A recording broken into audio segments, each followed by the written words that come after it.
দেশের পরিবর্তন শুধু সরকারি বা আমলা রাজনৈতিক দল পরিবর্তনের মাধ্যমে সম্ভব নয়, মানুষের চিন্তা চেতনার পরিবর্তন আনতে হবে, এমন মন্তব্য করেছেন এনসিপির উত্তরাঞ্চলের মুখ্য সংগঠক সার্জিস আলম। শনিবার বিকেলে ময়মনসিংহের ধোবাউড়ায় এনসিপির জুলাই পদযাত্রা উপলক্ষে আয়োজিত পথসভায় এ মন্তব্য করেন তিনি। সার্জিস আলম বলেন, বিএনপির চেয়েও শক্তিশালী ছিল আওয়ামী লীগ, অথচ এখন তারা নেই।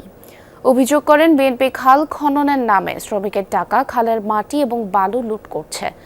এ সময় সীমান্তে পুশিন বন্ধে সবাইকে ঐক্যবদ্ধ থাকার আহ্বানও জানান তিনি।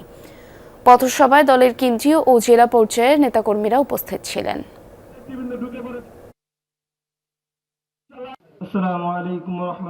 রাজনীতিবিদদের যতই পরিবর্তন প্রত্যাশা করি, পুলিশ আমলার যতই পরিবর্তন প্রত্যাশা করি, ওই ব্যবসায়ীদের যতই পরিবর্তন প্রত্যাশা করি, আমরা যদি নিজেরা পরিবর্তন না হই, বাংলাদেশের পরিবর্তন হবে না।